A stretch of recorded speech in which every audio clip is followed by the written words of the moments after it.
श्रोते हो नमस्कार. आकाशवाणीच्या अर्थविशेष या कार्यक्रमात आपलं मनपूर्वक स्वागत. अर्थविशेषच्या आजच्या भागात आपण ऐकणार आहात बँकांची बुडीत खात्यातली कर्ज आणि त्यांनी निर्लेखित केलेल्या कर्जांबाबतची माहिती. रिझर्व्ह बँकेकडून मिळालेल्या माहितीनुसार गेल्या 5 आर्थिक वर्षांमध्ये अनुसूचित वाणिज्यिक बँकांनी 10,09,511 कोटी रुपयांची बुडीत कर्ज निर्लेखित केली आहेत, अशी माहिती अर्थमंत्री निर्मला सीतारामन यांनी काल मंगळवारी संसदेत दिली. या प्रयत्नामुळे ही बुडीत कर्ज म्हणजेच एनपीए संबंधित बँकांच्या ताळेबंदातून बाहेर काढण्यात आली आहेत. करलाभ मिळवण्यासाठी आणि भांडवल वृद्धी साधण्यासाठी बँका बुडीत कर्ज ताळेबंदातून निर्लेखित करत असतात. रिझर्व्ह बँकेची मार्गदर्शक तत्व आणि संबंधित बँकांच्या संचालक मंडळानं मंजूर केलेल्या धोरणानुसार ही प्रक्रिया होत असते. सामान्यतः निर्लेखित केल्यानंतर सुद्धा या कर्जांची वसुली प्रक्रिया सुरूच राहते. त्यामुळे ही कर्ज निर्लेखित केली तरीही कर्जदाराला त्याचा फायदा होत नाही. कर्जाची परतफेड करणं ही त्यांची जबाबदारी असते. त्यामुळे थकबाकी वसूल करण्याची प्रक्रिया सुरूच राहते. न्यायालय किंवा कर्ज वसुली न्यायाधिकरणात दावे दाखल करणं, नादारी आणि दिवाळखोरी संहिता 2016 अंतर्गत खटले दाखल करणं आणि बुडीत कर्जांची विक्री करणं या माध्यमातून निर्लेखित केलेली रक्कम वसूल करण्यासाठी बँका प्रयत्न करतात.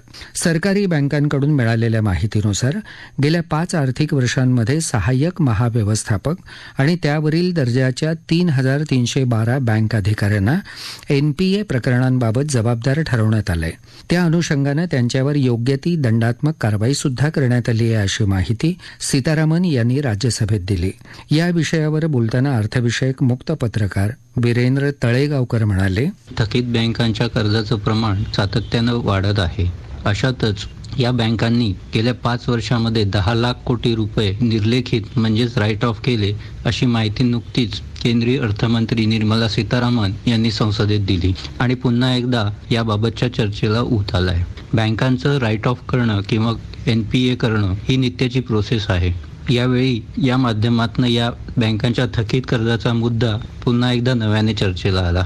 यापूर्वी बँकांच्या थकीत कर्जावरून किंवा त्यांचं निर्लेखित करणं यावरून विरोधक काय किंवा बँक कर्मचारी संघटना काय यांनी वेळोवेळी टीका केलेली आहे. बँकांच्या ताळेबंदाचा स्वच्छ आकार व्हावा आणि ते सुटसुटीत व्हावा यासाठी बँकांच्या थकीत कर्जाचं प्रमाण किंवा थकीत कर्जाची रक्कम ही निर्लेखित करणं म्हणजेच राईट ऑफ करणं ही एक प्रक्रिया आहे. यामुळे बँकांना आपला ताळेबंद स्वच्छ ठेवण्यासाठी पूरक सहकार्य मिळतं. त्याचबरोबर सरकारला जर सार्वजनिक बँकांमध्ये भांडवल ओतायचं असेल तर ही राईट ऑफ केलेली रक्कम बाजूला गेल्याने ताळेबंद सुदृढ बनतो. त्याचबरोबर अशा प्रकारची व्यवस्था केल्यामुळे बँकांना कर वगैरे लाभ मिळू शकतो. ही निर्लेखित केलेली रक्कम गेल्या 5 वर्षांमध्ये 10.9 लाख कोटी रुपये झाली, अशी माहिती अर्थमंत्र्यांनी दिली. स्वच्छ ताळेबंदासाठी बँकांना वेळोवेळी उपाययोजना कराव्या लागतात. थकीत कर्जाचं वाढतं प्रमाण लक्षात घेता अशा उपाययोजना या जिकरीच्या ठरतात. बँकांनी एकूण वितरित केलेल्या कर्जापैकी जवळपास 10 ते 12% ही रक्कम ही एनपीए म्हणजे थकीत कर्ज म्हणून गणली गेलेली आहे आणि ही थकीत केलेली रक्कम वसूल करण्याच्या विविध उपाययोजना आहेत. त्यातलाच हा निर्लेखित म्हणजेच राईट ऑफ करण्याचा प्रकार आहे. त्याचबरोबर अशी कर्जे वसूल करण्यासाठी कर्जदारांकडनं वसुलीचे प्रयत्न हे सातत्याने होत असतात. कर्ज निर्लेखित झाली म्हणजे राईट ऑफ झाली तरी सुद्धा कर्ज वसुलीची प्रक्रिया ही चालूच राहते. त्याला कोणत्याही कायद्याद्वारे अडसर नाही. गेल्या काही वर्षांमध्ये बँकांनी निर्लेखित कर्जाच्या माध्यमातून अनेक रक्कम सुद्धा गोळा केलेली आहे. जरी रक्कम निर्लेखित होत असली तरी सुद्धा गेल्या काही वर्षांमध्ये बँकांनी जवळपास 6.5 लाख कोटी रुपये मिळवले. हा आकडा बघता त्यातले 1.25 ते 1.5 लाख कोटी रुपये हे या निर्लेखित कर्जातून मिळवलेले आहेत. म्हणजेच निर्लेखित कर्ज केली म्हणजे ती वाऱ्यावर सोडली अथवा त्यावर पाणी सोडलं असा त्याचा अर्थ मुळीच होत नाही. स्वच्छ ताळेबंदासाठी ही प्रक्रिया आवश्यक आहे आणि ती प्रक्रिया कायम राहते हेच यातून सिद्ध होतं. देशातील जवळपास अशा थकीत कर्जाला जबाबदार असलेल्या बँकांच्या 3,000हून अधिक अधिकाऱ्यांवर कारवाई केली, अशी माहिती या निमित्ताने अर्थमंत्र्यांनी दिली. मात्र गेल्या काही वर्षांमध्ये किंवा महिन्यामध्ये सार्वजनिकच काय पण एकूण बँकांची आर्थिक स्थिती ही सुधारत असल्याचं स्पष्ट दिसत आहे. याला सरकारने केलेल्या थकीत कर्जाच्या उपाययोजना किंवा त्याची प्रक्रिया याला देता येईल. थकीत कर्जाचं प्रमाण हे 2012 मध्ये एकूण वितरित कर्जाच्या 3% होतं. ते आता 10% पोहोचलं असलं तरी देशातील सार्वजनिक बँकांची स्थिती ही भक्कम उभी राहिलेली आहे. NPA बाबतच्या सततच्या कार्यवाहीमुळे सार्वजनिक बँकांना जवळपास गेल्या दुसऱ्या तिमाहीमध्ये 25,000 कोटी रुपयांचा नफा झाला आणि सध्याची भांडवली बाजाराची म्हणजे सेन्सेक्स आणि निफ्टीची तेजी बघता गेल्या काही दिवसांमध्ये बँकांचा निर्देशांक असलेला निफ्टी बँक इंडेक्स सुद्धा 4 ते 5% वधारला आहे. आणि अनेक सार्वजनिक बँका ज्या भांडवली बाजारात सूचीबद्ध आहेत किंवा लिस्टेड आहेत त्यांचे शेअर हे वर्षाच्या वरच्या टप्प्याला पोहोचलेले आहेत. काही बँकांचे शेअर ते दुहेरी अंक मजल मारताना दिसत आहेत. अर्थात हे सकारात्मक झालं. मात्र अनुत्पादित मालमत्ता म्हणजेच NPA आणि राईट ऑफ म्हणजे निर्लेखित या प्रक्रियेला वेग येणं आणि ती अधिक सुटसुटीत होणं ही काळाची गरज बनलेली आहे. बुडीत खात्यातली कर्ज हा केवळ त्या बँकेसाठीच नव्हे तर अर्थव्यवस्थेसाठी सुद्धा महत्वाचा विषय असतो. अनुत्पादित मालमत्ता म्हणजेच नॉन परफॉर्मिंग ॲसेट म्हणजे असं कर्ज ज्यासाठी मुद्दल किंवा देय व्याजाची रक्कम ही कर्जदाराकडून 90 दिवस आणि त्यापेक्षा अधिक कालावधीसाठी थकीत राहिली आहे. NPA घोषित केलं की लगेचच सबस्टँडर्ड ॲसेटच्या प्रोव्हिजनिंग नियमानुसार 15% रुपये नफ्यामधून वजा करावे लागतील. त्याचा परिणाम म्हणून ही रक्कम नफ्यातून वजा करावी लागते. त्यातून बँकेचा नफा खूपच कमी होतो. साहजिक बँकेचं व्यवस्थापन कोणतीही मालमत्ता अनुत्पादक म्हणून जाहीर करण्याची घाई करत नाही. परंतु जरी NPA जाहीर केला नाही तरी बँकेचं भांडवल त्यात अडकल्यामुळं अर्थव्यवस्थेत खेळत्या भांडवलाचे प्रश्न निर्माण होतात. NPA वाढणं हे केवळ बँकेच्या हातात नसतं. त्याची कारणं कधी अर्थव्यवस्थेत तर कधी कर्जदाराच्या मानसिकतेत दडलेली असू शकतात. दुसऱ्या बाजूला बुडीत खात्यातली कर्ज वाढली तर ते संपूर्ण अर्थव्यवस्थेच्या स्थितीवर प्रभाव टाकतच असं नाही. बुडीत खात्यातील कर्ज आणि अर्थव्यवस्था यांच्या परस्पर संबंधाचं विश्लेषण करताना चार्टर्ड अकाउंटंट मुकुंद चितळे यांनी सांगितलं, सध्या रिझर्व्ह बँकेने जाहीर केलेल्या वेगवेगळ्या वेळच्या नॉन परफॉर्मिंग ऍसेट्सवरच्या नियमामुळे त्या विषयाची चर्चा समाजात जोरात चालू असते. नॉन परफॉर्मिंग ऍसेट याचा अर्थ बँकेतून घेतलेले कर्ज जेव्हा वेळच्यावेळी परत केले जात नाही आणि त्यामुळे बँकेचे पैसे बुडतात त्याला आपण NPA असं म्हणतो. देशाच्या दृष्टीने बँकिंग सिस्टीम म्हटली तर ती अतिशय आवश्यक असते, कारण पैसे ज्यांच्याकडे आहेत हा घटक वेगळा असतो. असे लोक पैसे बँकेत ठेवतात आणि जे व्यवसाय करतात किंवा ज्यांना पैशाची गरज आहे असे लोक ते लोन म्हणून घेतात. सर्वसाधारण बघितलं तर ज्याला स्मॉल तिकीट साईज म्हणतो अशी बरीचशी माणसं लोन परत करायला प्रामाणिकपणे खरंच तयार असतात आणि त्यामुळे त्या ठिकाणी होणारा NPAचं प्रमाण आणि त्याच्यामुळे होणारं नुकसान हे कमी असतं. मोठमोठ्या उद्योगासाठी घेतलेले जे लोन्स असतात त्याचे ब्रॉडली 2 भाग करता येतात. काही वेळा धंद्याची परिस्थिती बदलली किंवा आर्थिक धोरणं बदलली म्हणून एखादा धंदा बुडतो आणि अशा बुडलेल्या धंद्यामुळे येणारे पैसे बुडतात. तो NPA मी त्याला जेन्युइन NPA म्हणेन. पण बऱ्याच वेळा धंदा करणारी माणसं अप्रामाणिकपणे धंद्यातले पैसे वेगळ्या ठिकाणी डायव्हर्ट करतात आणि त्यामुळे बँकांचे पैसे परत देत नाहीत आणि मग जेव्हा शक्य असेल त्या माणसं आपला देश सोडून दुसरीकडे पळून जातात. हे जे NPA आहेत हे देशाला अतिशय घातक असतात.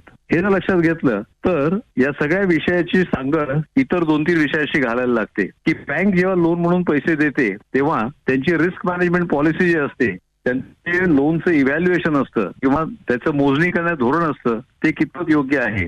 ते लोन दिल्यानंतर त्याचा फॉलोअप आणि त्या पैशाचा वापर तो घेणारा माणूस योग्य करतोय की नाही त्याच्याकडे बँक किती लक्ष ठेवते. ह्या 2 गोष्टी झाल्या बँकेच्या लेवलच्या. पूर्ण देशाची अर्थव्यवस्था कशा प्रकारे चालली आहे आणि एकमेकाला पैसे देणे जे असतं ती माणसं वेळच्या वेळी पैसे देतात की नाही याच्यावर पण पुष्कळदा NPA अवलंबून असतो. ज्या लोकांचा व्यवसाय सरकारशी किंवा सरकारी कंपन्यांशी असतो अशा बऱ्याच लोकांचा अनुभव असा की सरकारकडनं किंवा सरकार कंपन्यांकडनं पैसे मिळवणं हे मोठं जिकिरीचं काम असतं आणि हे पैसे जर वेळच्या वेळी मिळाले नाहीत तर त्यांची आर्थिक स्थिती डबघायला येते आणि अशामुळे ते धंदे लवकर NPA परिस्थितीकडे जातात. त्यामुळे एक तर पहिला विचार डोक्यात असा येतो की सरकारने आणि सरकारी कंपन्यांनी ठरल्याप्रमाणे 60 दिवसात पैसे पेमेंट केलेच पाहिजे हा जर नियम जोपर्यंत येत नाही तोपर्यंत ही परिस्थिती सुधारायला हे एक प्रमुख कारण राहू शकतं. दुसरी गोष्ट अशी की एकदा जर कर्ज बुडवलं तर त्या कर्जासमोर घेतलेली जे प्रॉपर्टी असते ती प्रॉपर्टी विकून त्याचा चांगला वापर करता येईल अशी लिगल सिस्टीम जोपर्यंत निर्माण होत नाही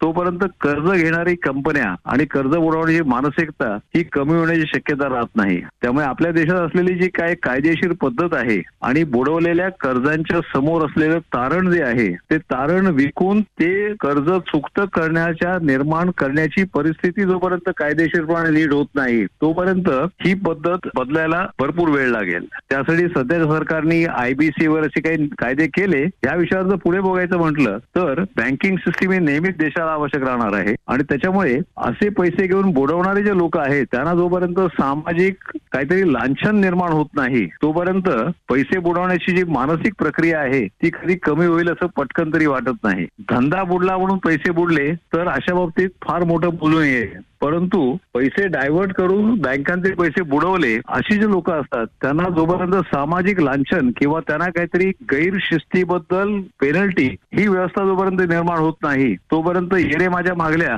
याप्रमाणे हे दरवर्षी याचप्रमाणे चालू राहील असं वाटतं. ही जर परिस्थिती बघितली तर आपण पुढे काय करावं तर ह्याच्या 2-3 गोष्टी मी म्हटल्या की सरकारने करण्याची पेमेंट्स ही अतिशय वेळच्या वेळी झालीच पाहिजेत. हा पहिला नियम. बँकेने दिलेल्या कर्जावर त्यांचं तारण जे असतं तर बुडवलेल्या कर्जांचं तारण वेळच्या वेळी विकून ते योग्य मार्गाला प्रोडक्टिव्ह ऍसेट्स मध्ये लावता आलं पाहिजे. ह्याच्यासाठी आवश्यक असलेलं धोरण निर्माण करणं ही दुसरी गोष्ट. आणि आपल्या कायदेशीर सिस्टीम मध्ये चांगली गोष्ट करणाऱ्याला प्रोत्साहन मिळेल आणि वाईट गोष्ट करणाऱ्याला त्याची आर्थिक आणि अदरवाईज पण निंदा नालस्ती होऊन त्याला लांछन लागेल अशी परिस्थिती आपण जोपर्यंत निर्माण करत नाही तोपर्यंत भीती अशी वाटते की अशाच गोष्टी परत चालू राहू शकतील की काय. आपण अशी आशा करूया की वेगवेगळ्या बदलल्या परिस्थितीप्रमाणे माणसंही बदलतील आणि दुसऱ्याचे पैसे वेळेवर परत करायला लागतात भूमिका ठेवून काम करतील तर हा जो NPA भस्मासूर आहे तो आपल्याला कमी त्रास देऊ शकेल. आणि NPA भस्मासूर फक्त बँकांना नसतो, तो नॉन बँकिंग फायनान्शियल कंपनी,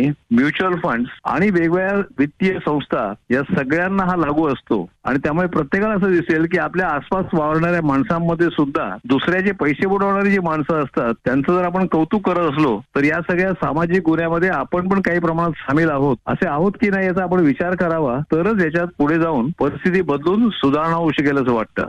बँकांची आर्थिक स्थिती चांगली असणं हे कुठल्याही अर्थव्यवस्थेसाठी महत्त्वाची अशी गोष्ट असते. बँकिंग व्यवस्था म्हणजे अर्थव्यवस्थेच्या वाढीचं इंजिन. बँकांची आर्थिक परिस्थिती चांगली असेल तर अर्थव्यवस्थेत पैसा खेळता राहतो. त्यामुळं उद्योगधंद्यांना योग्य असं भांडवल मिळतं. उद्योगधंद्यांना पुरेसं भांडवल योग्य दरात उपलब्ध झालं तर नवीन रोजगार निर्मिती होते. रोजगार निर्मितीमधून नवीन मागणी निर्माण होते आणि नवीन मागणी पूर्ण करण्यासाठी नवीन उद्योगधंदे निर्माण होतात. या तऱ्हेनं अर्थव्यवस्थेचं वाढीचं चक्र नियमित सुरू राहतं. 2008 मध्ये जागतिक पातळीवर मंदी येण्याचं कारण बँकिंग प्रणालीचं कोसळणं हेच होतं. परंतु भारतीय बँका आर्थिकदृष्ट्या सुदृढ अवस्थेत आहेत. रिझर्व्ह बँक आणि सरकारचा आग्रह व्यवस्थात्मक सुधारणांमधून कामगिरीत सुधारणा आणण्याकडे आहे. जागतिक पातळीवर जरी मंदीचे ढग काही प्रमाणात दिसत असले तरी आता हळूहळू परिस्थिती निवळेल अशी चिन्ह दिसतायत. आपल्या अर्थव्यवस्थेत असलेल्या अंतर्गत मागणीमुळं, व्यवस्थेवर लोकांच्या असलेल्या विश्वासामुळं आणि सुधारणांच्या कार्यक्रमांमुळे येणारं दशक भारतीयांचं असेल असे स्पष्ट संकेत मिळत आहेत. सर्वे भवन्तु सुखिनः अशी आपल्या संस्कृतीची शिकवण आहे. त्यामुळे जगातले इतर काही देश मंदीवर मात करण्यासाठी युद्धाचा मार्ग अवलंबताना दिसले तरी भारताला असा कुठलाही मार्ग घेण्याची आवश्यकता नाही. आपल्या अंगभूत क्षमतांच्या आधारावर भारतीय अर्थव्यवस्था समर्थ भारताचं स्वप्न साकार करू शकेल अशीच आपणा सर्वांना खात्री असेल. याबरोबरच आजचा अर्थविशेष हा कार्यक्रम संपला. आकाशवाणी मुंबईच्या प्रादेशिक वृत्त विभागानं हा कार्यक्रम सादर केला होता. सादरकर्त्या भावना गोखले, निर्मिती सहाय्य राजेश शेजवळे, लेखन विनोद देशपांडे आणि निवेदन उमेश घळसाची.